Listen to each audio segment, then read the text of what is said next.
If you say to a Latino leader, let's do a deal.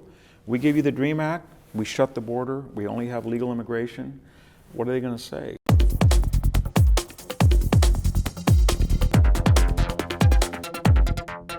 This is Brian Calle for CalWatchdog.com. Former President George W. Bush recently held a symposium on immigration where he suggested Republicans must be more sensitive to Latino voters. America can be a lawful society and a welcoming society at the same time. As our nation debates the proper course of action relating to immigration, I hope we do so with a benevolent spirit and keep in mind the contribution of immigrants.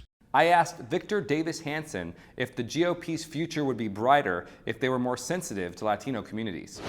If Republican candidates can wade into the crowd, so to speak, and show so-called Hispanic people that they care about them, that's great. And if they say somebody came as a child and he's been here, he's played by the rules, he's in the military, fine, DREAM Act. But the problem is that the Latino leadership doesn't want that. If you say to a Latino leader, let's do a deal.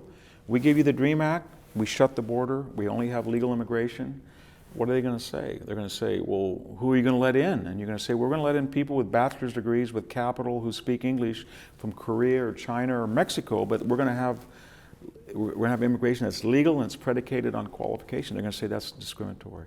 We're not letting in the poor, we're not letting in our constituents from Mexico. So they're not going to go for that. They've already said they're not going to go for that. So the problem with illegal immigration, it's not the beginning, the end of illegality, it's the beginning. You come across the border, you're illegal, you fill out an affidavit, you lie, you go to get this process, this application.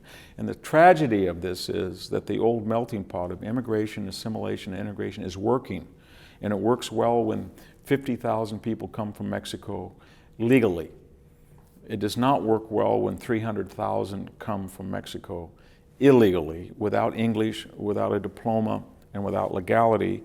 Plus, the United States sends $50 billion in remittances. California's share of 40% of the illegal immigrants is about $20 billion.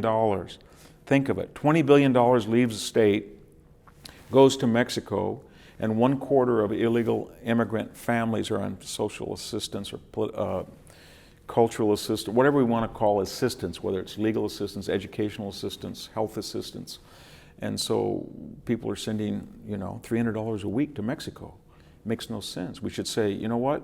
You come here legally, you got to speak English, you should have some skills, and we want you to integrate and assimilate. Today, we have a bankrupt Latino leadership who says, let's bring as many people and have serial amnesties because they're going to give us a constituency that will change the demography and the political calculus of California in a way that we see it changing, and the rest of the problem be damned. Isn't there a difference, though, between the immigrants coming to Texas and that are being assimilated and show some kind of a net positive on the society culturally and economically? Yes, there's two big differences between Texas and California. Number one, the social entitlements and the public housing, Medicaid, etc., food stamp, they're much different in Texas. So people prefer to come to California, obviously. And two, the attitude of the majority of all different races is, if you want to come to Texas, you're a Texan, and we like you, and pull yourself up like the rest of us, and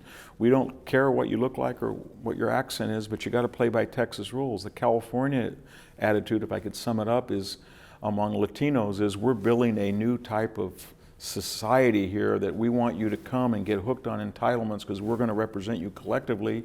And the white liberal left wing is, we must have done something in our past, and I feel so guilty about it. So you can do whatever you want, put decals on your car, wave the Mexican flag, push 20 buttons on the telephone with all these languages because we feel so terrible because we don't live next to you.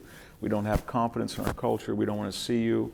I live in Palo Alto. I live in Newport. I live in Berkeley. But you go down there in Fresno and we'll patronize you. Texans don't think that way.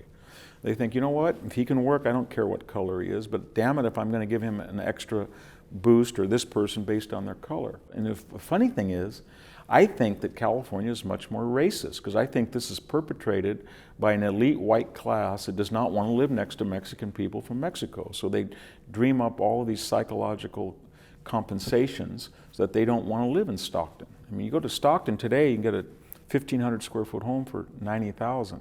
That same home in Menlo Park is $1 million. There's a reason for that. And they're fleeing the Central Valley in droves.